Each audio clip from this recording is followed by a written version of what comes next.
Welcome, everybody, to the Raad Life, the only talk radio show that takes you along with host and age explorer Rod Gantos on his continuing journey of discovery into life's challenges, opportunities, options, and all the latest and greatest things that come with getting older. The Raad Life is brought to you this week by Your Home for a Lifetime, a company dedicated to empowering you to stay safely, independently, and comfortably in your own home. And now here is your host, Rad Gantos. Good afternoon, everybody. It is Wednesday. It's Orange County. What else is going on? It's the Raad Life. One more time coming to you from the infamous, what is it this week? Is it infamous? Well, it's going to be famous now. Oh, famous studios of OC Talk Radio at the heart of Orange County. Well, it's close to South Coast Plaza. We'll take that as the heart. So I don't know if you guys have been paying attention to these teasers that I put up a couple, like a day or so before the show of what's happening. And now we've been fortunate enough that we are booking about a month in advance for our guests. In fact, half of October is already filled with people. And so we're putting out a calendar at the end of every month for the following month. So you have no excuse of not knowing who's coming on and actually tuning in. Today's show is actually interesting. I got wind of this because the gentleman who's sitting to my right here posted about a partnership he just got into. Right. But before I do that, Jonathan, happy birthday. Thank you very much, Rad. It's a pleasure. He's sweet 16 and never been kissed. You got it. Bring him on. Bring him on. This is a family show, Paul. Okay, how many times do I have to tell you that? Oh, right? You're from the Middle East. Men kiss each other there, you know. Wow. Cheat, Dang, 5 minutes in the show and ethnic insensitivity has raised its ugly head. Trying to say, you know. Just because I don't lean over and give you a kiss and a hug, Paul, that doesn't mean you have to feel unloved. I love you. I love you. I could tell. We got to get the guy in the chair to move a little closer to Rod. Jesse James, just a little more, lean in that way, a little bit more. There he is. And we got everybody in the studio today. Jesse James, Bring the mic here. Jonathan right here, Brian over there. I've seen. And is that good, sir? Why do we have a full studio today? Because I couldn't tell the story on my own, and I needed all the help I could get. And I figured first degree, first source, primary source. You got it. Right? See, some of the stuff from liberal arts college stuck with me, primary source and referencing. But I don't know if this is pretty fresh story, right? I mean, this is this year. Yeah, this is only 5 months ago that the original incident happened. And since then, it's pretty much grown and not diminished in any way whatsoever. Okay, so let's not give it away. Just Did it involve men kissing each other on the cheek? No, probably not. No, not that I saw. No, I think it involved. That was erased from the tape. Yeah. There's no footage to prove that was. We cannot confirm or deny that was part of the story. By the time the script is written, who knows? Maybe it will find its way. It was a politically correct robbery. It's a politically correct robbery. You know what? Only in Orange County. And so for those who are eager to find out what the heck we're talking about, I want to start off by just having my guests actually introduce themselves. And then we will talk about why they're here. Because I think it's a fascinating story, honestly. And it's, it's like sleepy South Orange County. Nothing happens there, right? Well, they don't want you to know. Well, what's fascinating about this, Brian, too, is there happens to be another historically significant similar incident. I'm not going to say what it is, right? That happened years ago, like in the 70s, I believe. And it wasn't that far away. I don't know if you know what I'm talking about. I'm not sure. Okay, I'm trying to figure that out. Do you know what I'm talking about, Jonathan? I know that story. You know that story, too, right?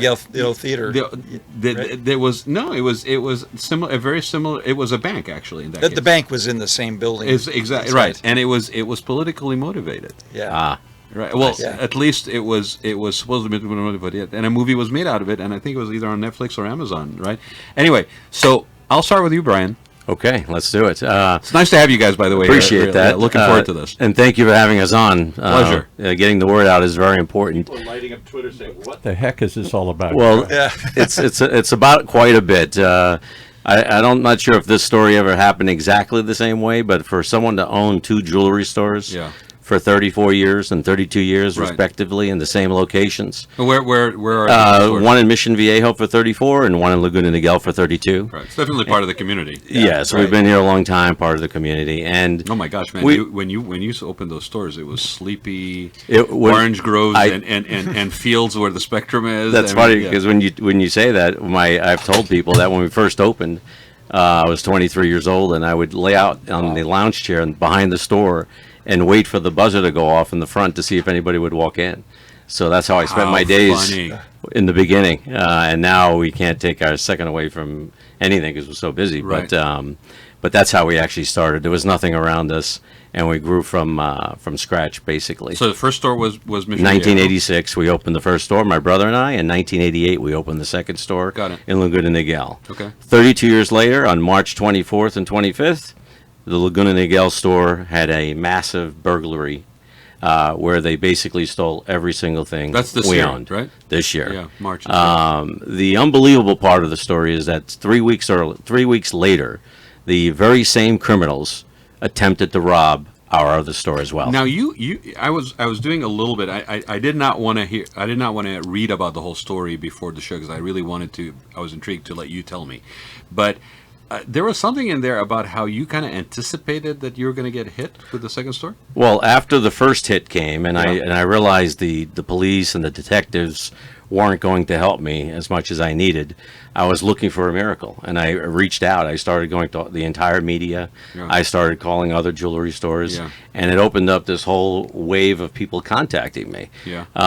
So when that happened, I sort of got the word out that these Chileans were burglarizing and terrorizing all of Southern California, including jewelry stores and homes.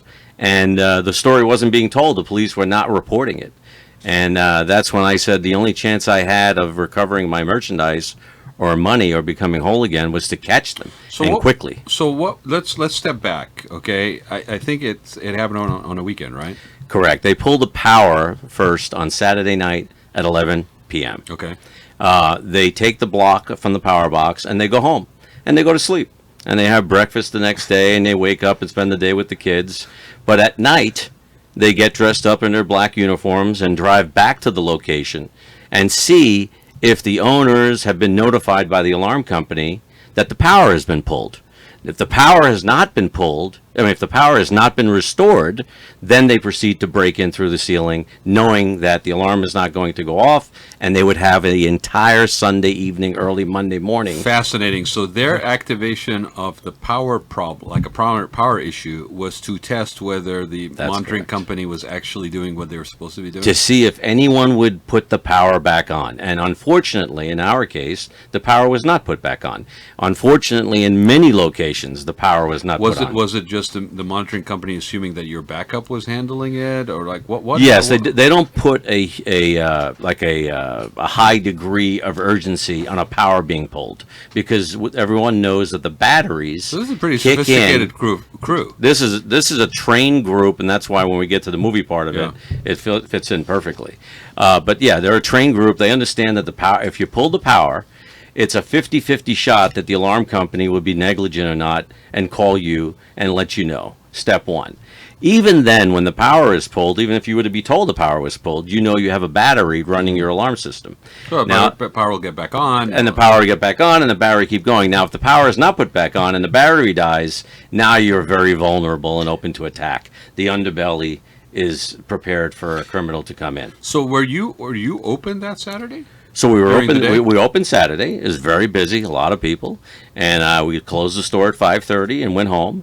And everything seemed very normal all day Sunday. I was at home, watching my sports and hanging out at the house. Yeah. I had no idea the power had been pulled. I had no idea the alarm was about to die that morning. I had no idea that there were a Chilean group of people in some warehouse in Los Angeles preparing to drive down and rob me. And sure enough, that's exactly what happened. Make no mistake, these people are extremely well trained, very good in their craft. I mean, these people are not just a bunch of gang thugs. These guys knew what they were doing. They were very well trained, very well coordinated. Timing was impeccable.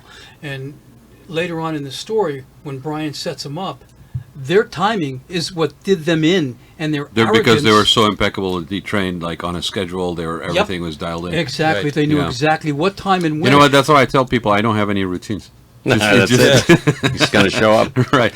They got cocky though because they assumed that no one's going to figure it out. In fact, 3 robberies subsequent to Yeah. when after I caught them took place right in the area, and the police caught them in each one of those locations because of what we did. But they were actually arrogant enough to even attempt another robbery after being apprehended. So not because I don't want to get there, but I know we got we're an jumping hour, in. and I really want to basically Yes. tease the heck out of this for people who are listening now or later, right? So here we are Saturday. You open up now. When you go I'm assuming you set the alarm when you leave. You come back and turn the alarm off when you open the business in the morning, right? That's right. Okay. Nothing triggered for you that there was anything wrong, any issues, anything like On that. Saturday when we closed, no. No, Because- Saturday. So on Monday morning, Yes. we arrived back to work to open up the store at about 9 a.m. But they pulled the electrical on Friday or Saturday? No, Saturday night they Oh, pulled the I see, power, I knowing see. we're closed on Sunday. I see. So it didn't matter because Sunday you were not going to be in there. We're not going to be Okay, in there. I'm with you. Yeah. And all they're waiting for on Sunday is to see if anyone is going to react to the power being pulled, restore power so the battery doesn't kick in. You didn't get any calls, nothing. You were at home. You have no idea.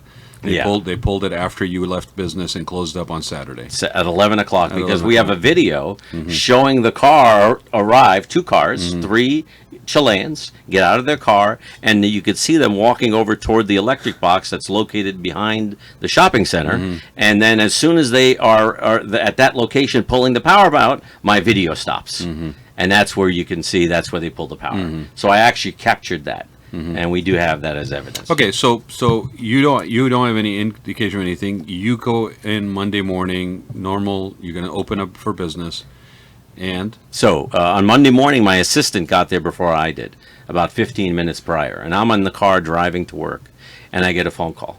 And she tells me, Brian, I think we've been robbed. The door is open, the back door, something's going on. I'm afraid to go back into the store. I don't know what's in there. And I said, Liliana, just go in there. There's not going to be anybody in there now. Just go in there, and please just tell me the customer's jewelry is still there. That's all I cared about when I heard that we were robbed.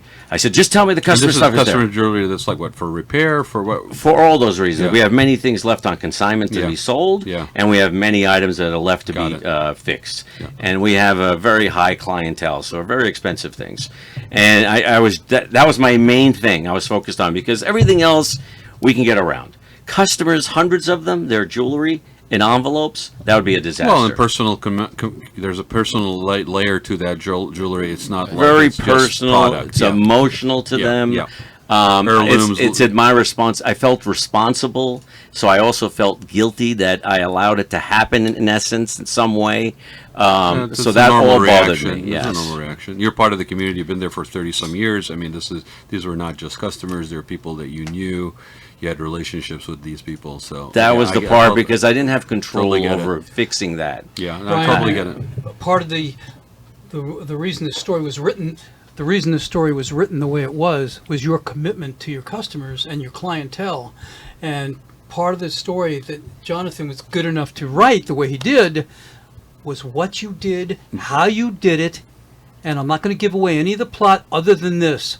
There are so few people in the world who really give a damn about anyone or anything other than their own life. Well, see, I give a damn about you enough, Jesse, that I want to ask you to move forward a little bit in your chair so that you're. Oh, there you go. There We you fixed are. it. Paul Oh, took care of it. I'm here? All right. Yeah, Yes. you were. We could hear you, but we couldn't see you on camera, and so I Just just wanted to pretend make you're sure talking. that you were there. Just pretend you're talking into the telephone. You don't have to look at them when you talk there. Right. So Oh, just okay. talk So into the mic. if I yeah. talk on here, I'm okay? Yeah, Yeah, just you're fine, but you can actually lean a little bit. Sorry, guys. I just want to make sure everybody's on camera. There you go. pull the mic out a little bit further if you Yeah, can. we can't talk about a film production and not have everybody Just on pull the camera. mic a little Just towards your mouth. can't do over that. there. How's That- that's not Let's really lean it up, yeah. credibility right there. Gotta be in Shut- frame. Yeah, There you be go. in frame. Got to be in the frame. Okay, You're in so the frame. We're all in frame. Brian, you could even lean in a little bit more, and there you go. We got you. All right. So yeah, I totally get that. I mean, again, and especially in that part of the county, I mean, it's a small community, It's about my integrity. and it's Yeah. about Everybody that, knows right. each other. So Everybody knows each other. You're right, Jesse. Yeah. So when And it's also very difficult to replace people's personal jewelry. This is almost impossible. I could replace my own and Right. my bank account and my showcases, but to replace people's jewelry is just an impossible And task. where was this all in the safe? It was all in the safe. So basically, she tells me. So she basically responded when I begged her to go back in, and she goes back in. She's very flustered, and she says, "Brian." I'm sure she was scared. I mean, she was scared. Yeah. She says, "Brian, it's gone. It's all gone." And I'm sure, you know, I know what the answer to this is, but go ahead and share with people what kind of safe did you have in there? I mean, it was not just a small. No, it's actually a Pinochet safe, a very high-end safe that's been around a long time. It served us very well over the years. No one's ever broken into it before. It has 2 steel plates with a 6-inch concrete block between it. It takes approximately 6 hours to cut through it. So, and I guess the thieves know that. So if you come at 11, heavy door. I mean, just well, they actually went through the side wall. right. They didn't go through the door. And exactly, and they used power tools because remember, there's no power in the store. they There's brought no their own generator? So they brought their own batteries or generators. I don't know, but they did bring their own power tools that didn't need electricity to cut through the safe. So they opened up they cut the safe with a massive hole, and then went in there and took every single thing out of it.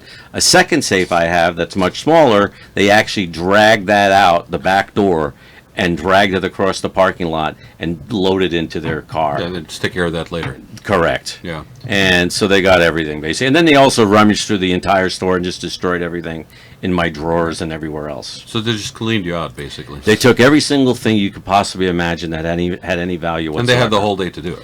They had the entire night to do it. So when it originally happened, I wasn't sure when they came. Did they come Sunday afternoon? Did they come Sunday morning? No, they came Sunday night. Also, they even got their weekend in. That's And then- right. They returned Sunday night at approximately 11 o'clock at night when everyone is gone. Yeah. And they spend the evening in the store taking everything. And by the time daylight comes, they're out and back home again. And Sunday morning, nobody's around anyway. It's a shopping center, and so it's pretty much deserted. So they could have walked out. Now I don't know, but they could have walked anywhere.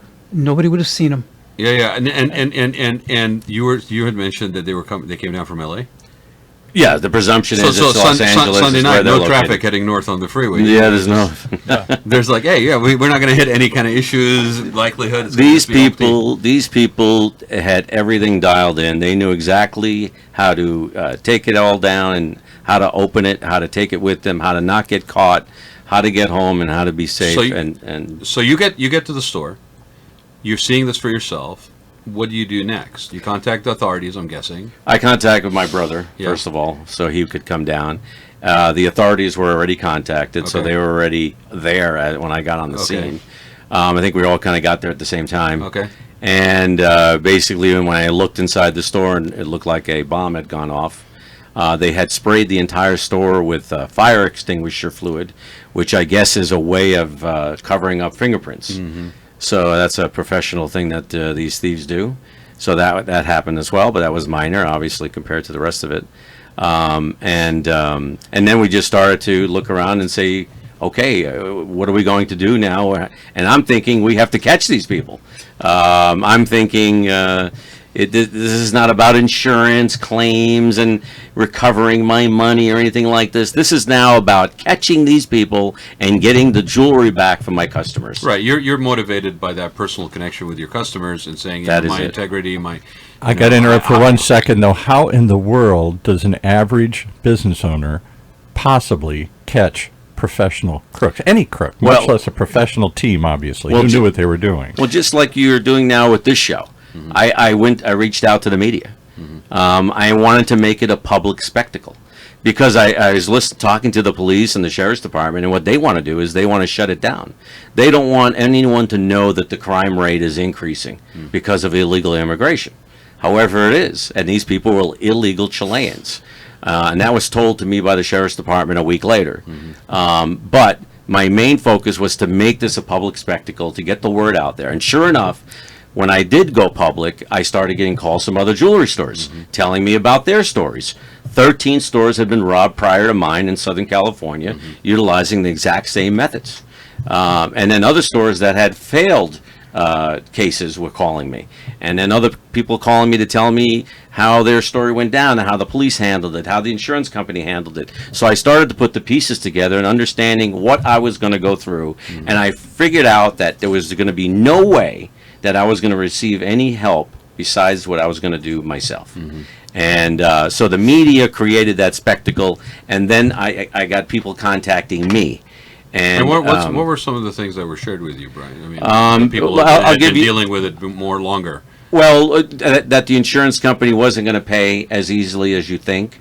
Lloyd's of London is our insurance company, and people were telling me they had Lloyd's, and they're not going to pay Brian. We've been waiting months, and I was thinking to myself, well, that's not really going to happen with us. This is an open and shut thing. This is going to be really easy. Of course, we're going to get paid, but that's what they were telling me. And what possible reasons would they be? I show my own bias here. I always wonder if insurance companies find ways, any claim. I mean, they're there to obviously minimize claims. But they're not in the business of actually honoring claims. They're in the business of basically getting premiums, and then they were there. But I mean, it's so much harder. I mean, anybody, even with a car wreck, anything, it's always harder Than you seems think, right? to do that. So something of this massive nature. It's about stalling. It's about not paying you on time. Nor do they care about your life or what you're going through or the misery. Let you're alone in. the people that they own don't the care own about back. my customers' jewelry. Do they say Lloyd's of London is an entity? It doesn't really have an emotion. Right. Lloyd's of London is business. divided into hundreds of smaller factions that use their name. So, so everybody asks me, well, how do they feel about that? There is no feeling. It's not about feeling. It's about numbers and a computer on a screen. Right. And that's all I am to them. And I realized it that morning. I realized it. And I'll tell you, the main thing that gave me that realization was the main detective that arrived on the scene was a female, and I won't give out her name. But she went in there for about an hour and a half, and we were forced to stay outside of the store while she examined the store for evidence.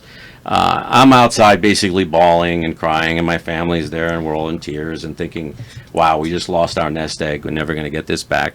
And she comes out after her hour and a half inspection and hands me her business card, which is about a 4x6 index card size, and tells me that, by the way, I'm leaving on vacation for 2 weeks. And my heart just sank to the ground. She was leaving the next day, though. Next day, she was leaving on vacation, and it just sank because a minute earlier she had told me this was the biggest robbery in Laguna Niguel history, and then she tells me she's going on vacation for 2 weeks. So why was she even there? So to why was she basically- selected? Was that the luck of the draw? So again, I said to myself, wow, okay, you know what? It's not intentional. It's the luck of the draw. She's leaving for 2 weeks. All right. So I called the commander. And I spoke to the commander, and I said, look, Who's going to be in charge You, of this? you send me someone that's going on vacation for 2 weeks. I said, if I'm going to recover, it's not going to be from an insurance claim. I want to find my jewelry, and I knew I had hours or days to do it. So I didn't have this plan that like they do, which is like, let's track these people down for 3 years and have a massive press conference in 3 years and arrest a cabal of 30 illegal Chileans, Right. but all the money and the jewelry's gone. I could give a damn about that at that point. Can I ask you one question here? And again, I don't know anything about how robberies work or any of this world, but you watch the movies, and in the movies they always seem to take the stolen goods and chop them up. They certainly do that with cars. Was that the expectation? Is that not only they're not Is the going to stuff hold on gone, to, it's well- not going to basically. well, that again- it's untraceable at some point because you're going to cut it up or break Yes, that is what's going to happen to it. It's just a matter of when, though. But yes, they are going to chop it up. They well, can't the allow. longer it takes, the more likely that it's going to happen. That's correct. Yeah. And I knew I was against the clock. Yeah. And so for someone to be going on vacation, that's not helping me. Yeah, I'll get back to you in 2 weeks. I'll be back in 2 weeks. So I knew I was on my own in this little detective. For those who are listening, Brian, just to interrupt you for a second. What was the value of the loss? Well over $1 million, reaching $1.5 million. Okay. And That's massive, and that- especially for that part of the county. for a jeweler, your nest egg is your diamonds and your jewelry and your gold, and that's my nest egg, and that's what was taken from me. Now the insurance company was not going to cover that. It's not. It's only going to cover what the clients of mine lost, and we've been busy paying them back and replacing their merchandise since it happened. And we're very close to completing that project Kudos on to you. our own, even though we have not been paid by Lloyd's of London yet. So you're absolutely working to pay them back out of your own pocket, because Absolutely, Lloyd's yeah. of London, quote, an insurance company is not paying you back what they've been paid, all their premiums, and boy, God forbid, you should be, on time. You should be late on your. Yeah, you want to know if somebody cares about you? Try missing an installment payment. You'll find out how quickly. And how long has this been? What was the time frame? It was March 25th that we realized we were robbed. That was. And that how long Monday have you morning. been with Lloyd's of London? Lloyd's of London is now 7 years. Come towards me. Just, Okay, there I'm you go. sorry. You're okay. Just So just- Lloyd's- just Bring the mic's mic, close. yeah. Lloyd's of London, you've been with for 7 years, paid your premiums on time, every month. When it comes time for them to pay up what they were supposed to pay up, they're on vacation all of a sudden. That's right. And you can imagine when you lose twice as much as you're insured for, that the negligence on their part is exponential. Because I was not getting back all my money anyway. So Right. the fact that I was not even given what You weren't was, even given half of your money. the fact that I couldn't even get that made the problem much worse for me. And then the police department, you couldn't get police reports That's right. from the Laguna Niguel Police Department. Still, I don't Which- have the police report. Still don't have police reports. No. From, Well, let's from- talk about the police report you got from So- Mission which- Viejo. Which is So- part so- of making a claim. So, you can't get a police report. so you can't get. I mean, there's for whatever reason you're victimized by the bureaucracy, the system, their own internal desire of how to handle things. You go to the media out of frustration, I'm guessing, Out of desperation. out of desperation, and then basically put the word out, That's right. and you start getting all these Contacted. people contacted that are Right. sharing similar stories with you. That's right. And I'm Yeah. realizing that there's a pattern. Yeah. And I'm realizing there is a possibility that something could happen, a miracle that I can get to these people. And I'm starting to put the pieces together. I'm contacting other police departments, one particular in Newport Beach. The police officer there, the detective, his name is Matt Wood. He was very aggressive with a robbery that had taken place in Newport Beach of one of the jewelry stores that's in his jurisdiction. Yeah. And so he and I had a conversation, and we compared videos, which showed the same black SUV arriving to pull out the power, just like at my store, at that store. So we were comparing notes. And we started to talk to each other, and I started to make contacts throughout Southern California with people that had the similar situation, because I was looking for any type of clue. Now, is that how I caught them 3 weeks later? No, I'm curious about how you figured out that they would hit your store. Okay, well, I didn't figure out that they would hit the store. I knew that it was possible that they would hit the Got store. it. What happened there is, so if you want to fast forward Well, and now, in fact, as good a heist that and a load that they got out of you for one location, the assumption of that would your second location would be similar. and we don't know yet, because I wasn't given that chance to speak to them, but we don't know yet if it was randomly selected the second time or knowingly, because the sign on the outside just says jewelry. The name Nuggets and Carats, our name, is very long, so it doesn't reach on the facade. So we put jewelry out there. So I can't swear So it could that be- it they could have knew. been a random situation. It could have been random because they had gotten 13 other ones, one every week. Yeah. They were working every weekend, these people. And the police didn't let anybody know. Not only that, they were robbing every other house. Nellie Gale, Ocean Ranch, Newport Coast, all these houses are being robbed. All And it's high-end. all illegal Chileans that have been trained to do this job. And the Same- police same didn't MO want the for the same homes? exact MO, Right. and the police did not want anyone to know that the crime was going on in our county. By the way, just for your own edification, not only are there men involved, a few women were Yes. involved in this Chilean situation. And we didn't know that they were Chilean in the beginning. When we first started the interview, we were talking about, well, the Chilean gang. Right. Subsequent- How did you find out? Okay, so how that happened? So I speak to the commander and I complain about my detective going on vacation, and his comment was to me is, Brian, don't worry, because the other detective that's on your case, his name is Harold Baea, and he is my top guy. So you don't even have to worry, Brian. He's the top guy, and he's on the case. So even though she's out of town, you've got Harold Baea. And I said, okay, great. So now I start to hear that through the wind that there is a bus going down the following Monday, and that they know where the jewelry is, and some of my stuff is there, and this is coming to me from another jewelry store in Fullerton that had been robbed as well. And in that case, he got lucky because the safe that they took fell off the truck in the parking lot, and they had to take off. So he was spared. So, but he's he knows about my story, and he was trying to help me. So he's telling me, look, Monday, I'm hearing that there's a bus going down, something's going to happen, and they have your jewelry. And so I call up the commander, and I say, hey, I hear on Monday something's going on. What's the deal? He goes, let me call you right back.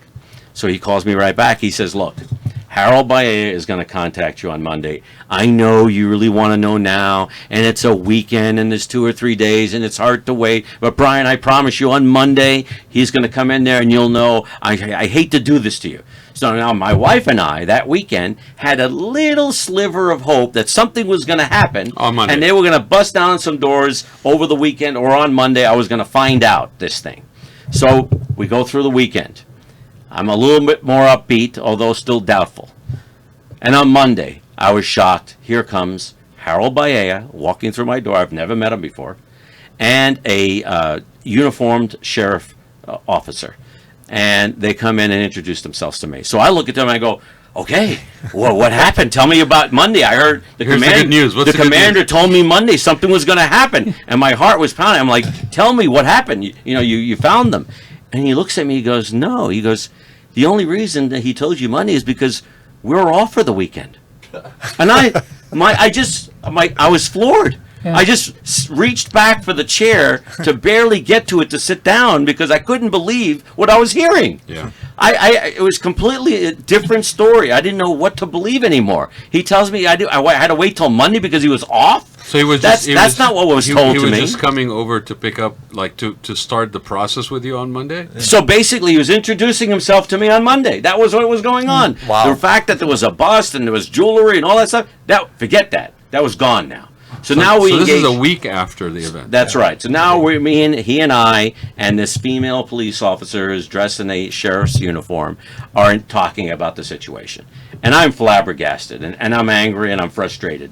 She tells me that she's actually on the case part-time while she's doing patrol because the other detective is out of town for 2 weeks. So the female that showed up is actually doing detective work while she's driving around in a patrol car for the biggest robbery in Laguna Niguel history. But it's not only the biggest robbery in Laguna Niguel history. It is a robbery that maybe they knew that at the time, maybe not, but that was part of a repetitive pattern that would require almost a task force, I would think. That's right. And I had contacted the FBI that week as well, trying to get some traction from the FBI. And my wife and I did make some contact with some people, and they were debating at the case at the time, but nothing ever came from and that. I'm not sure about Laguna Niguel, but I know, like, I live in San Clemente. I know that the actual police services are provided by the Orange County Sheriff's Department. Yeah. That's right. So they are not a local police. No. Yeah. And same thing They're in Laguna Niguel. contracted out in Yeah, Laguna Niguel. so and even the- more reason why there would be a share of information within the same entity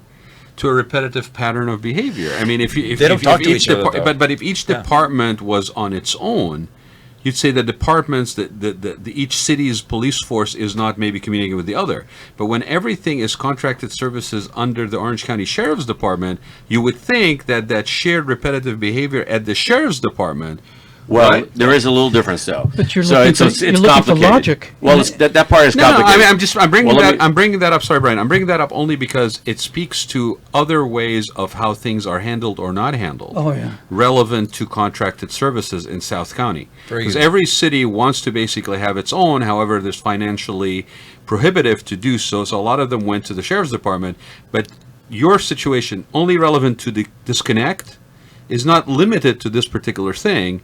When it comes to South Orange County. No, this is a communication problem. Yeah. But I will say, in terms of the way it works, Laguna Niguel and Mission Vieja have their own entity of sheriff's departments that is contracted from the Orange County Sheriff Department. So there is a wall of separation. It's a slightly larger circle. For certain cities. Yeah. But they don't share information. No, and Mission Viejo and Laguna Niguel, and I was told, and I'm skipping ahead, but I was told that Mission Viejo and Laguna Niguel do not talk to each other. Mm-hmm. So I had to be the communicator between both jurisdictions. Yeah. Because they don't communicate. Mission Viejo is not going to call Laguna Niguel, and Laguna Niguel is not going to call Mission Viejo. Okay? So that's how ridiculous it is. It's all about covering up the reality that we live in. So time is flying here, and I know you're passionate about this, understandably. We figured out the system is flawed, from the insurance to the police. Right. So to and everything. you're getting information from everybody that Right. that called So you. how bad do now. you You- become So- Columbo and okay. figure this Clark? Well. Okay. So I needed a miracle, and the miracle was they tried to rob me again at the other store. Okay. All right. That you Now, thought was there's a likelihood that it could happen. It could Not happen. exactly when. I didn't know anything that it would. right. It But could. you're aware of it. I'm and you're- aware that in the back of my mind it could happen. Right. It's probably a long shot, but it might. Right. 3 weeks later, sure enough, it did. They arrived at our other location exactly at 11 o'clock again.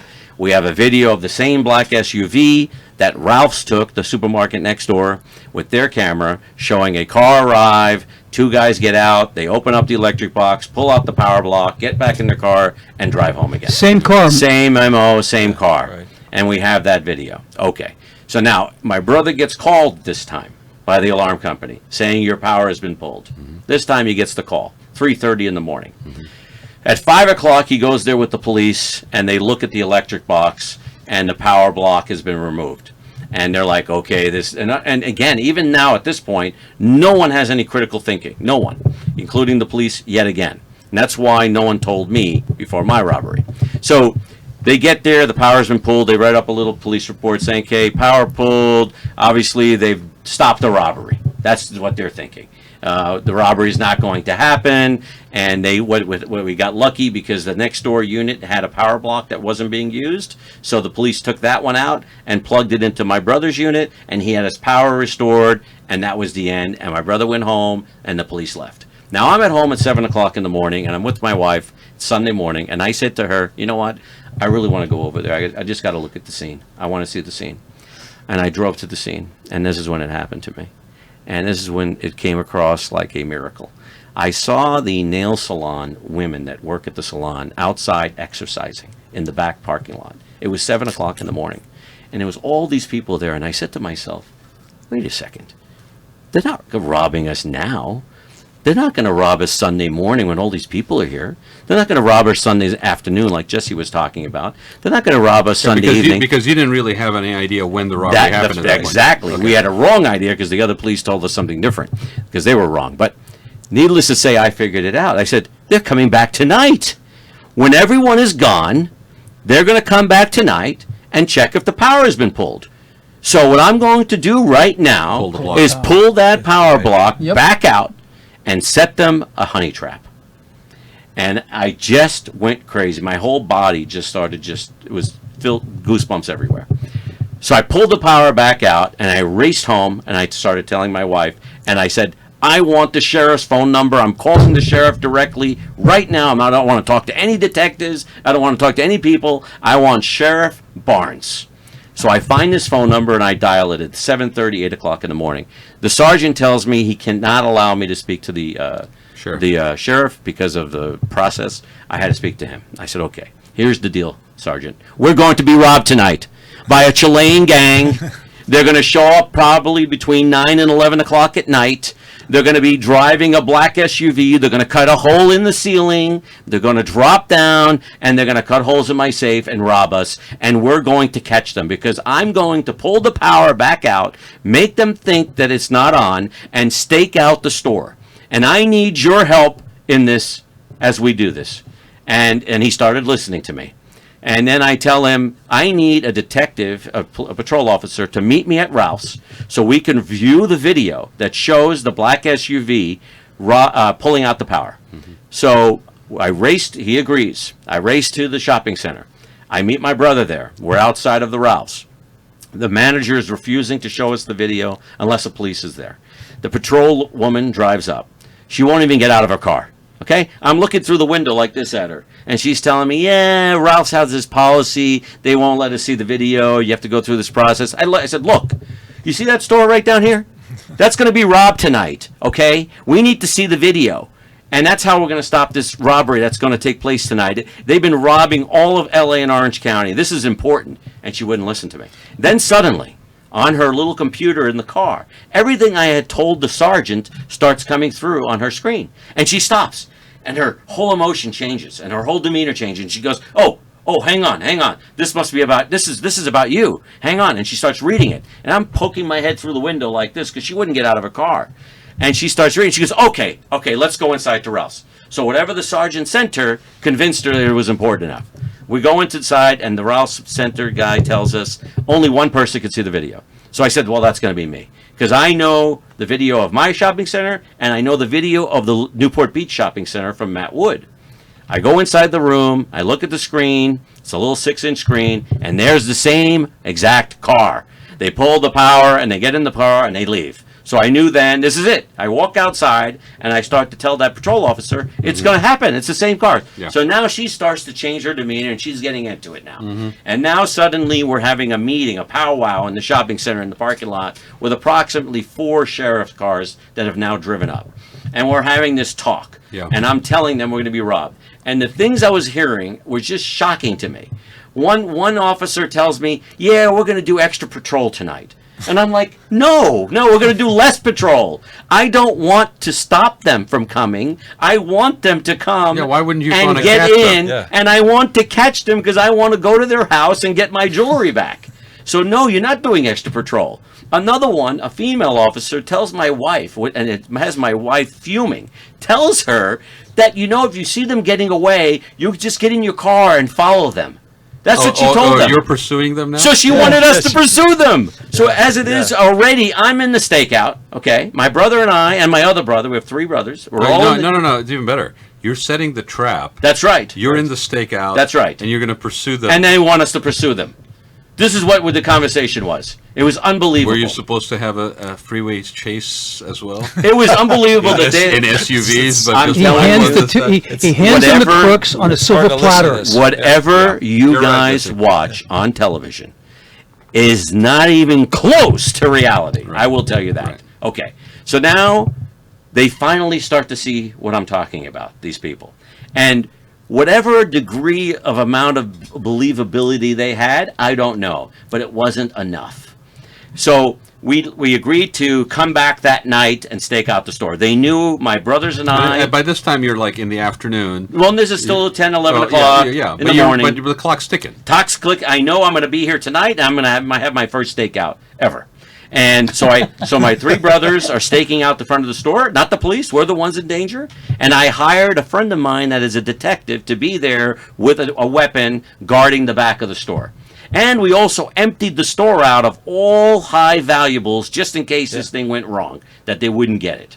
And now at 6 o'clock, I show up. I wanted to be there first. I said to myself, maybe they're going to send a lookout first to see if the power's been turned on, and I want to catch that even. So I got there early. That didn't happen. About 8 o'clock, everyone's there now. All my brothers, all the people I have on my team, and the police are hiding. And where are you? You across guys are the in your street. cars in the parking lot? We're in our cars in the parking lot right in front of our store.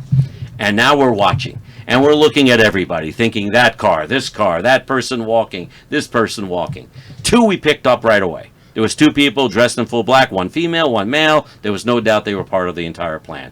One was carrying a little satchel. I guarantee the saw was in it. Another one was carrying 2 very heavy duffel bags. And they were walking back and forth for 2 hours. Okay, no problem. I'll skip ahead. At 11 o'clock at night, while we're sitting there, and the police are probably thinking, oh, he was wrong, they're not coming. Well, sure enough, I nailed it. Because here comes 4 cars in military order, driving right past us between the parking spot and the jewelry store. They're equal distance from each car, at the same speed traveling. And as they get toward the end of the convoy. building, It's it's a convoy. convoy. And there's 4 cars, and there's 9 illegal Chileans in those 4 cars. And I see 2 cars peel around the back of the building, and 2 cars peel around the front and parked right next to me and my brother. And we're all there together. And the 2 cars go around the back, and we're all on the phone, by the way, with Wait, my tell him how detective. close your brother was to the guy because your brother had to lay down in the car so he My wouldn't brother see him. was laying flat, hiding in his car, and the car that pulls around the front parks perpendicular to him with their light shining through his In the car car. into the jewelry store to see if they could see anything. And my brother is hiding in that car, and he's on the phone screaming, and the police are like, "Oh my God, you got to get out of there!" Blah blah blah blah blah. So we're in danger right now. Right. The 2 cars go around the back. They do a lap. They go around and go around the back again. That's where they drop off the guy that gets onto the roof that's going to do the cutting very shortly to go through the ceiling. Then they come back around the front and park with the other 2 cars. So now there's 4 cars. 9 Chileans are in those cars. 1 is on the roof that's getting ready to start cutting, and me and my brother are parked right next to them. And we're thinking to ourselves, holy cow, what are we going to do now? And the police are saying, you guys got to get out of there now. So we start thinking. So they tell my brother, look, you got to get out of there. So he drives off. So were the literally- police just on the phone with you? Or The were they police were on the physically there? phone. They were just No, on the phone. police were hiding across the street. They had clear We were the instructions. ones in danger. We were the So ones in did, danger. did they try to get you to not be in that parking lot? Like No. The police told us, when you hear the sawing of the roof and the hole being cut, you tell us to come in. because now you have a break-in. That's right. They told us, wait till that moment to hear the cutting. But there was no discussion or any instructions or suggestions from the police as you, a citizen that is not basically anything other than a business owner, that basically you should not put yourself in this clear danger. Zero. Yeah. Nothing. I put myself in danger. My brothers put themselves in danger. You know what I'm saying? Like we we were were telling trying- you what you're about to do, and, Nothing. and instinctively Nothing. I would say, hey, listen, Brian. Exactly. Maybe you shouldn't do this. The Maybe opposite. like across the street, like if you're gonna do, but like it could go wrong, and your life's in. You would think, but it was the opposite. Well, he had called for undercover police. Okay, remember? so and, yes. and they're not working on the weekend. So I said in that powwow in the morning, I said, undercover police. Do you have any undercover police? And they tell me they don't work on the weekend. Then they tell me, call your Laguna Niguel detective. Jonathan, I'm really starting to see this thing formulating. Oh, out. no, Right, the movie, right. I'm telling you, it's going to be a 3-hour Personalities and- movie. yeah, Right, right. So listen to this, because we did skip ahead. I will go back to the point that Jonathan So we just got about mentioned. 10 minutes. We got to get to the punchline here. We might need to go a little over. Okay, so we can go over here. I'm fine. You're fine. Keep going, Brian. So they tell me to call Laguna Niguel detective myself and tell them we need extra support at my stakeout because they don't talk to each other. Oh, you got to call the police. I got to do department. it. Yes. So I go home. Hello, I'm Brian. That's right. You don't know me, but I need to call for That's a right. backup. Brian, And tell them about the the real helicopter. detective's on vacation. Tell them about the helicopter. Okay, so I call Detective Harold Baea and I leave him a voicemail. And I email him 3 times. Harold, I'm desperate. We're going to be robbed at Mission Viejo. They're telling me to contact you. I need extra support. We're doing a stakeout. I'm setting up a trap. Nothing. No response from Harold Baea. 3 emails. Now, I'll just skip ahead.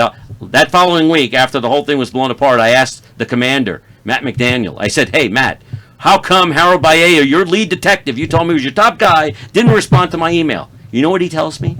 He tells me, because he quit that week, and he no longer worked in that division. And nobody told us. So the top guy Yes. that was sitting in place of the one on vacation was no longer there. And you didn't have anybody else assigned. That was it. And no one told me. So my emails and my voicemails went to thin air. Yeah. So I never got a response. So it was just me and my family and these police officers in the background at the stakeout that 3 weeks later. Okay, so it's 11 o'clock. Whatever. So it's 11 o'clock. These Yeah. cars show up. Now they're parked in the front. Now we have to drive off. We drive off and find our way around. I go behind the building. I get out of my car. I walk up to the wall, and the building happens to be lower. So I'm at a Wait, higher- you wait till everybody unloads out of their cars before No, you drive no, off? I mean, no. you're right next to their cars. No, I'm with them in the cars, and Okay. we're staring at each other. Okay. They're looking at me. I'm looking at them. I made contact with, I'm sure, who the leader. He Yeah. looked like a movie star, this guy. He was right behind my car. He looked like David Beckham. I looked at him and I went, wow, this guy is the leader. He's not climbing on any roof. He's not cutting any safe. That's the guy that sits out in front and waits to see what happens Yeah. and drives off Yeah. when they get caught, if Yeah. they get caught. Yeah. So I saw him, and I saw another guy get out of the car and get into another car. I watched the whole thing. And they're aware that you're there. They're aware we're there, but they don't But know they're who not we are. connecting the They're dots. aware somebody's there, but they don't know who CBS he is is. open. Oh, so they're thinking- So there's a possibility we could be there. Okay, Right, so right. they're not. Right. It wasn't an empty because parking lot. They know that the police are so weak that they're going to get away with this. They're not sitting there worrying about anything. and that's the point I'm trying to get to, is that there was a certain amount of arrogance and hubris. Bingo. Right. Okay. Got Absolutely. Total hubris, and it just felt they could get away with anything, and Got they're it. probably right. So I drove around the back. I go up to the fence. It's the middle of the night. It's dead silent. I'm on the street corner by myself, and I'm looking at the building roof, and I hear the cutting. A handsaw cutting into the roof of my building. Then I hear this pipe banging, and then I hear the sawing. And when I heard the third round, the sawing, I had the police on the phone with me that told me to tell them to come in, and I said, that's it. They're cutting the hole. Come on in. Now, at that point, I had told them, no sirens. Do not block all the entrances. Block all the exits. We had already That's told them right, there were right. 4 cars. Right, We already right. told them all these things. The first thing I hear when I tell them to come in Sirens. is the sirens. Sirens. It's the sirens. From across the street. And then the sawing on the roof stops, right? And I'm sitting there listening to sirens, and I'm thinking to myself, wow, okay, what's happening now? And I turn to my right, and on Marguerite Parkway, in the dead of night, there goes the same black SUV. What a coincidence, driving right past me with 2 patrol officers after it. So I'm thinking to myself, we got him. We got him. You're taking off from the scene. There's a hole on the roof. It's game over. Now I'm starting to stare at the building looking for the guy on the roof to come down the stairs. He doesn't come down. We all aggregate behind the store. Now the police have 5 guys in that car pulled over, and I'm being told they're being arrested, and now we're hunting for the guy in the building. The 3 other cars, nobody blocked the entrances, and they are driven off. Tell them about the person who we think. Remember, the woman came down wearing, quote, a uniform at 2 o'clock in the morning? So now we're watching the building, trying to get to the guy that's in the building, because he's cut a hole through the roof. Right. Who I still think And is the he's woman. gone into the building like a rat. Well, while we're watching the building, the back door of an adjacent unit opens up. It's 2 o'clock, 3 o'clock in the morning.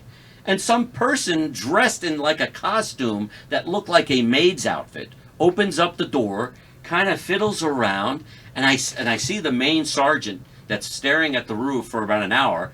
And I walk up to him. I said, "Who is that? Go over and talk to that person. Who is that?" And he says, back up.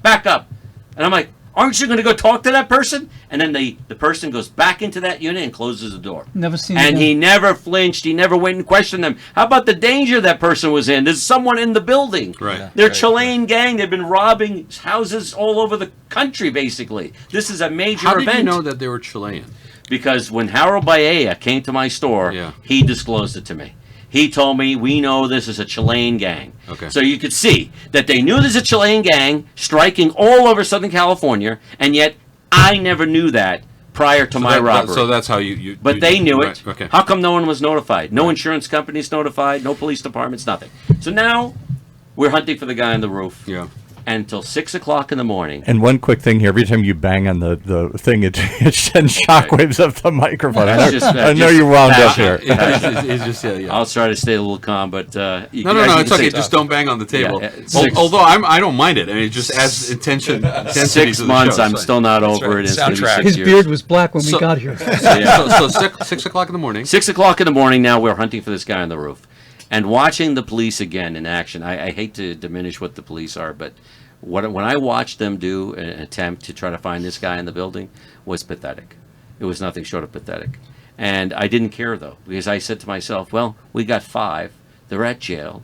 We're going to get a warrant tomorrow. Well, how the hell does a guy in a building get away when Because the I last don't- time you saw him was on a roof? It wasn't a guy. It was that woman wearing the right, uniform. we don't- well, and we they don't know. let her No, walk but out. that How does he individual, get whoever away? it is, was on the roof, cut a hole. You've got people on both sides of the space, right? It's negligence. They had no Again. strategy None. to contain That's the right. shopping center. That's right. And they said they were going to do that. They had no So strategy. what am I missing? The police weren't there's ready. no partitions between the spaces, right? There's walls between the Yeah. spaces. He dropped Yeah. into the unit next to my jewelry store, and then they waited an hour and a half to try to figure out how to break open the front door. And that unit was an empty unit. All it had was a real estate lock on it. So my detective friend is telling them, smash the door, smash the lock. You want me to go get a sledgehammer? I'll break it open. And finally, one of the sheriffs gets to his car, takes a cutter, cuts the real estate lock off, takes a sledgehammer and smashes the lock open and takes the key out. But we waited an hour and a half for that. So they open the front door and the that's police the same go unit, in. and that's the same unit that person in the maid outfit Had dropped in. And now the police go in. I see what you're saying, The Jesse. police go in with their arms, and what they realize is that the rat had cut another hole in the wall and gone into the unit next to that. That's why I think it was the So woman because because they she was waited an small hour and a enough to do half, it. they Yes, gave he this got guy out. so much time. He's got his tools. Got away. He went into the next unit. Yeah. So now everyone scoots down and now is standing in front of this next unit, debating how they're going to open that door. And now it's 6 o'clock in the morning, and I'm looking around at everybody, and I know we've got 5 at jail because they told me they arrested them. And I'm like, you know what? I'm going to go home now. So I told the police, I said, well, you try to figure out where this guy is. I'm going to go home. I mean, I've got 5. We're good to go. Okay. Right? So I go home and I tell my wife, and she says, I want to go see. So she gets in the car, drives back down to see the scene.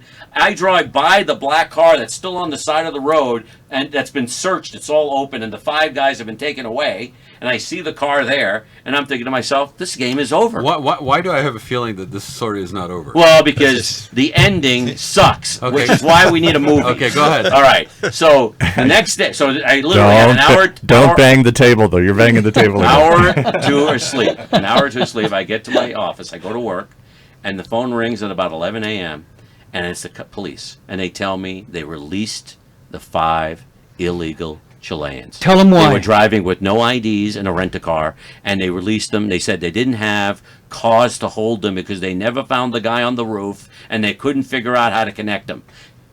Total BS. I just got the police report from Mission Viejo.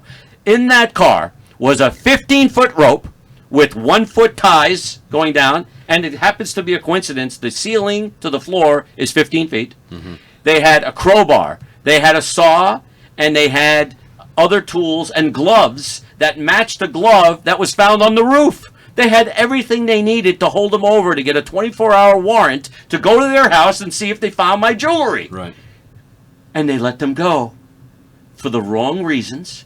I called Detective Wood in Newport Beach because he was the one guy I counted on. Yeah. And he starts yelling on the phone. They should never have released them. That's in my city. That would have never happened. They had total cause to hold those people, and that's a complete mistake on their part. And later on, I found out that the entire event was botched. The people that pulled over the car botched it. The people that set up the event botched it. They didn't take me seriously enough.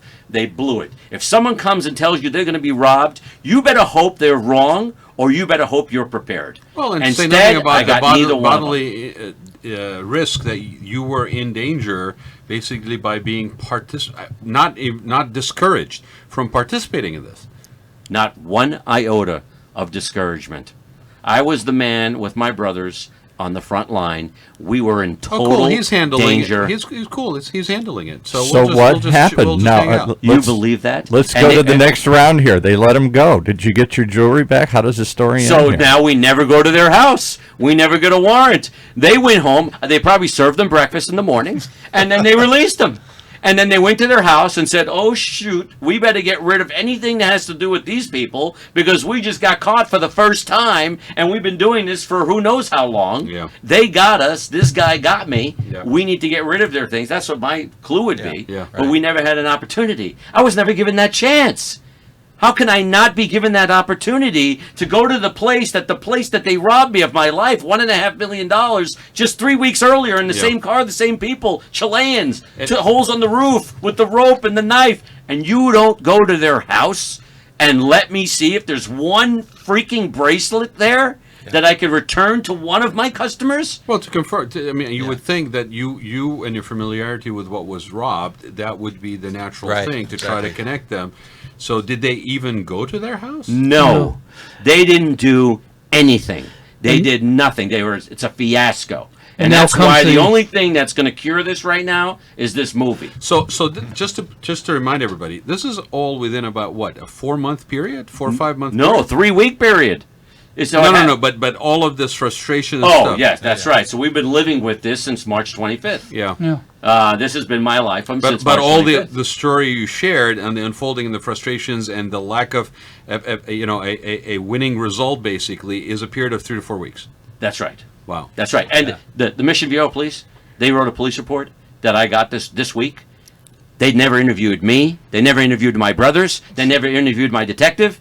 How can you write a police report without interviewing the main people that told you at 8 o'clock in the morning it was going to happen? Why were you even there? I told the police. I said, the only reason you were there at 11 o'clock at night I told was you. because I told you they were coming. Right. How much more evidence do you need? Right. Am I a psychic? Because it's either that I'm psychic or it actually happened. So what did So- they say? I'm lost. They just They say didn't say anything. No They- crime, they no put harm, their no ta- foul. They put their tail between the legs and they got out of town. The mayor of Mission Viejo came to see me, okay, trying to cover their butts. And he told me, he said, Brian, they botched it. They blew the deal. That's what happened. Okay. So my one miracle was taken away from me by the police department. And you're still not been restitutions from the insurance company. No. You're dealing with all this stuff. So okay, so I want to just shift gears for a second.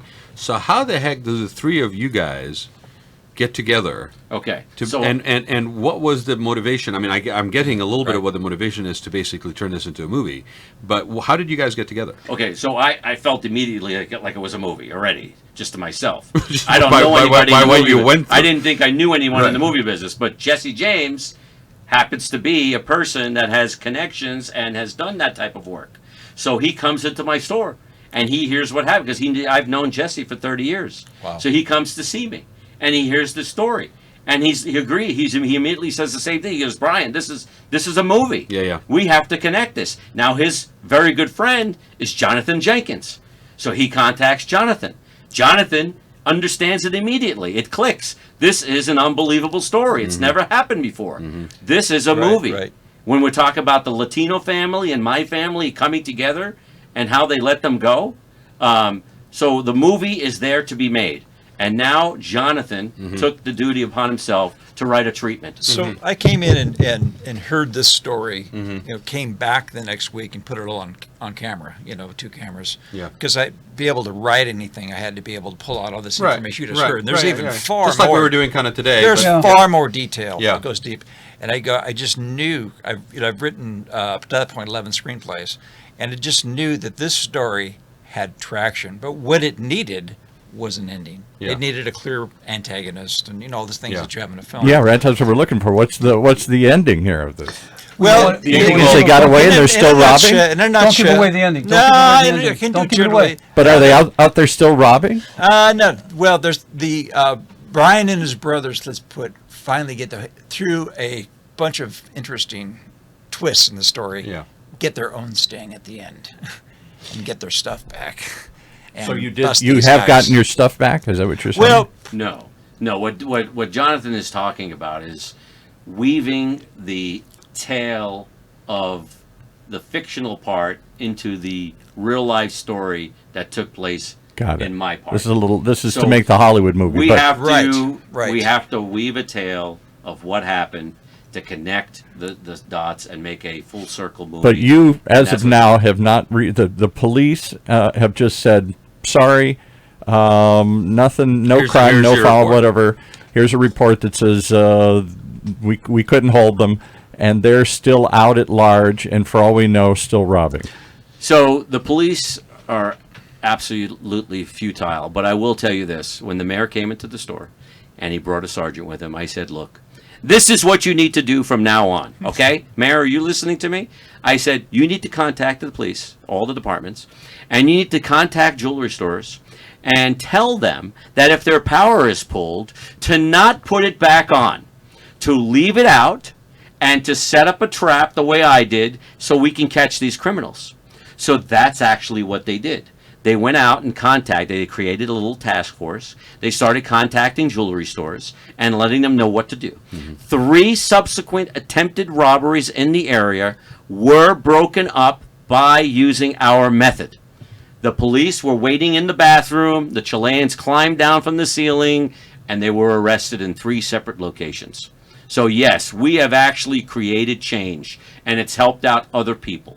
Not helped out me. I haven't received the trophy yet. I'm still waiting for my trophy. And you I haven't received the letter from the mayor or a medal of honor. I haven't received anything. And did you get any of your jewelry back? No, I have not received my jewelry. Never will I ever again. And no insurance either, because Lloyd's of London is taking their sweet time, and because Lloyd's of London is not owned by whom you think owns Lloyd's of London. And once you understand that, you'll understand the whole concept of insurance companies.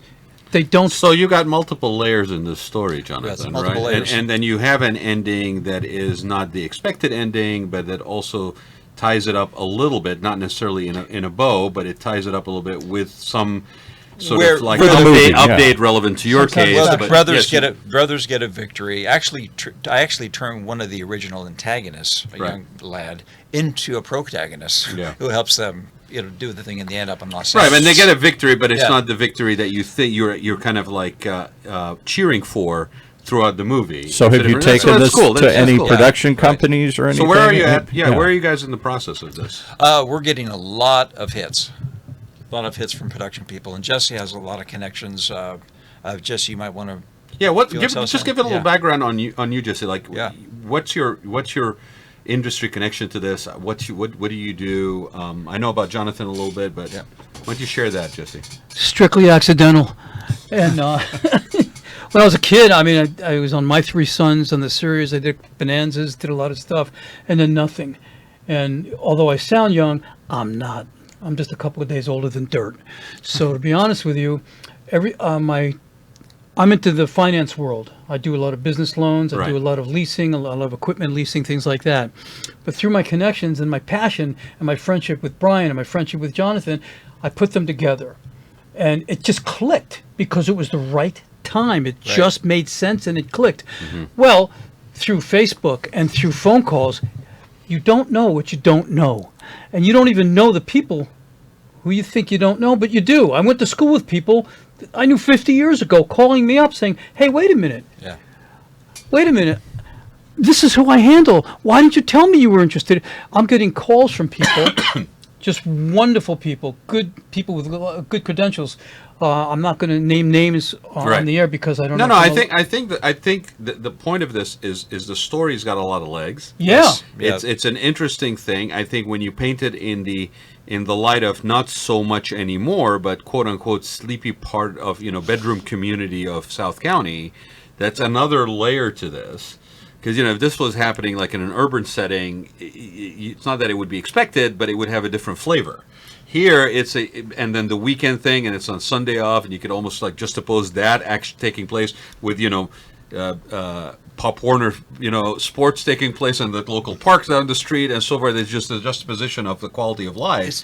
It's just an incredible. It's like a Columbo episode. And then having It that is, sort yeah. of international intrigue layer to it Yeah. too. And And I will also- say the job that Jonathan did in weaving the Latin American story together, and then making that person the protagonist. So he actually has the protagonist being one of the Chileans that takes them all down and saves us. The way he did that, That's a nice. the way layer, that yeah. he did that, I thought was fantastic, and really, I think will do a good job for us. So if can I everybody ask you picks one up. other question, and then I think we got to wrap up here. Have you learned anything more about this gang since they've been arrested? Have they been arraigned? Have they been taken to court yet? Or is there any more details about who they are? Because this sounds like a very well organized effort. This isn't just a couple It's of. a national organization. There's a magazine called National Jeweler, which goes all over the country, and they did 2 stories on me in that magazine. So jewelry stores all over the country heard the story. Yesterday, I had a salesperson in my store, and he travels all over the country, and from Arkansas, and he tells me, I was in an Arkansas jewelry store, and they told me that they had their power pulled last week, and that they knew to call the police and to not put the power back in because they had heard of my story in the National Jeweler magazine. So you could see that it's a large cabal of people. They're coming in illegal because Chile has a special visa program available to it from our government that allows these people to come in. And they were released, in my opinion, because of the sanctuary state laws that we have in this state and many others. So when they were released, you would think they'd be released to the Special Division of Border Patrol. And how do I know about that division? Because a few weeks ago, I was visited by these 2 gentlemen, totally undercover. You would never know these 2 people were wearing badges. And they walked in and they said, we'd like to speak to Brian Hassine, please. And I looked at them, I said, well, I'm Brian Hassine. And they pull out these badges. They go, we want to talk to you right now. So I walked outside with them, and I was befounded. I couldn't believe what was going on. And they tell me that they heard my story, that I was on the John and Ken show, and they heard the story, and that they want to know exactly who released them. Because the people that released them should have released them into their custody. Right. And so I gave them a list of the names of the detectives and patrol people that released them. And they were fuming that they weren't released to their custody. And that just happened. So you could see that there's a disjointed effort going on. Well, there's and a cover-up as well. There's almost and I think it's not something that is current only. I think this speaks to that disconnect and not lack of communication across disciplines and authorities and jurisdictions, which you hear about all the time, relevant to traffic, relevant to all kinds of things. And, you wonder what that is all about. Is it about influence and control and territorial sense of, like, this is my territory, jurisdiction I take very seriously. This is my jurisdiction, who's going to claim it kind of thing? Because this is not a new disconnect story. Like, we've heard of firefighters who don't have the same radios as the cops and emergencies and all these things. I mean, this has been going on. It's fascinating. Every time we have a crisis, and it sounds like this gang, whoever that would be the story I'd love to hear eventually written. Is who are these people? They figured out all the seams in the system. They figured out that in sleepy suburban areas like Orange County, the police probably aren't prepared to handle these kinds of large-scale robberies. They don't have processes in place. They don't train for these things. They don't happen very often. They don't have coordination between different divisions. They don't know what to do in these situations. And that's how this film starts. We actually start in Chile, where the gang is being trained. Okay? Yeah, but you got to remember how they get into the country is they have a 90-day visa, which was set up after 9/11, the 9/11 Commission, where you could go for a vacation or a business trip. Without you just go punch your stuff into a machine, and you just get on an airplane. You get a 90-day visa, and you can jump. Once you get that, you can jump to about 9 other countries within that 90 days. So this is in Britain. This is in Canada. This is a big operation. It's very well trained in Chile. They're being guided all young and kids. helped, not only financially, but they're being guided educational-wise. They're being trained. If you don't think that people are being paid off, right? You don't think that people are going to be, with Brian's situation, you don't think people were paid off and here's part of this jewelry, here's this or this. This is huge. This isn't just 9 people who came over from Chile. Oh, let's just rob jewelry stores. This is a well-trained organization. Yeah. My question was, they had no ID. They had no driver's license. They had nothing. How did they rent the cars? Okay. How did they get there? All right. I do want to wrap this up only because we're running out of time here, and I really want to just ask. So, how do people find out more about this? Where are you in the process? Do you have a script? Are you looking for financing? Do you have crowdfunding to raise do it or anything? No, we have the treatments completed. Okay. And so and I've already written a much longer treatment. So the script is pretty much outlined. Okay. So we'll be looking for seed money to write the script. Okay.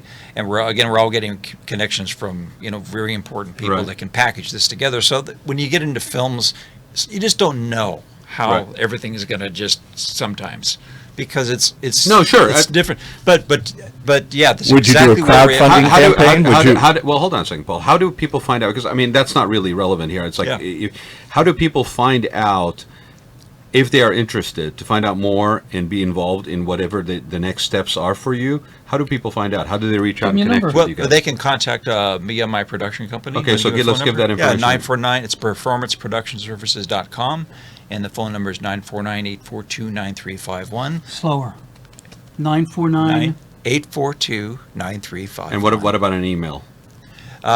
Jonathan at performanceproductionservices.com. Okay. You got it. All right. That's terrific. Guys, I can't wait to see what happens next on this, honestly. It's exciting. And thank you so much for being here. There's no way that I would have been able to tell the story on my own. I want to thank you for allowing me to vent like this, because the only other way I could have done it was to pay a doctor $200. So I got this one for free, and I appreciate you letting me. I appreciate. Don't bend the table. Though. Don't bend the table, and we won't charge. Yeah. So if Paul calls you back and says, "Look, there's some damage to the table, we need to charge you," get a sign. But no, I really, it was my pleasure, honestly, and I will just say this: if you are not aware of it, you may want to check. There was a break-in in the bank in South County in the 70s, just in time for the Nixon re-election campaign. Stole his money. And there was funding that was held in that bank for that campaign. It's true. Okay, and they broke in overnight, over a weekend. They had like 2 or 3 days. They were hanging out. They were staying in a local motel or something, and the crew came in from New York at that point. Right. And basically, a book was written about it, and a movie was done about it. Right. And so, again, sleepy South Orange County. We've got a couple of really serious heist stories. That's right. Right. Yours is amazing because of the reach and the depth and the fact that it's more of an organized system and stuff like that. But in their case, they were robbing something in South County. It came in all the way from New York, and there was a slightly political, ideological motivation behind it as well. And it turned it into this whole federal situation that nobody could really talk about because the money that was we kept in there was sort of shady, questionable, and all that Nixon layer to it. But it is very nice to have you guys here. Thank you so much for sharing it. Thank you. Don't ever basically apologize for being passionate or banging on my table. You can come and bang on this table. I feel like I owe you 200. I don't know. No, you can come back, bang on this table anytime. And thanks, gentlemen, Jesse and Jonathan, for being here. I really appreciate it. Come on back and tell us what happens. I'm going to keep you updated. Yeah, please What's do. going on. Please Sure, do. Sure. Thanks, everybody, for joining us for this episode of the Raad Life. I hope you enjoyed it as much as I did. And thanks, gentlemen, again. We will be back next week. You have been listening to the Raad Life radio show with your host and age explorer, Raad Gantos, brought to you on the one and only OCTalkRadio.net. Join us again next week as we continue our journey of discovery into life's challenges, opportunities, options, and all the latest and greatest things that come with getting older. Feel like to lose everything: your job, your home, your family, your dignity. This has happened to thousands of the men, women, veterans, and young adults we serve at Working Wardrobes. What do we do to help? We provide career development services, life skills workshops, job skills training. We provide the perfect interview outfit, and we get clients placed in jobs. Call Working Wardrobes, 714-210-2460. Donate, volunteer, invest, hire. Welcome into another episode of the Esports Minute, presented by Esports Network. I'm Mitch Rames. For the first time in over a week, this 90 seconds is a preview of an interview that can be found on the Esports Network podcast feed. I talked with Danny Martin, the co-founder of esports matchmaking site Geekleets.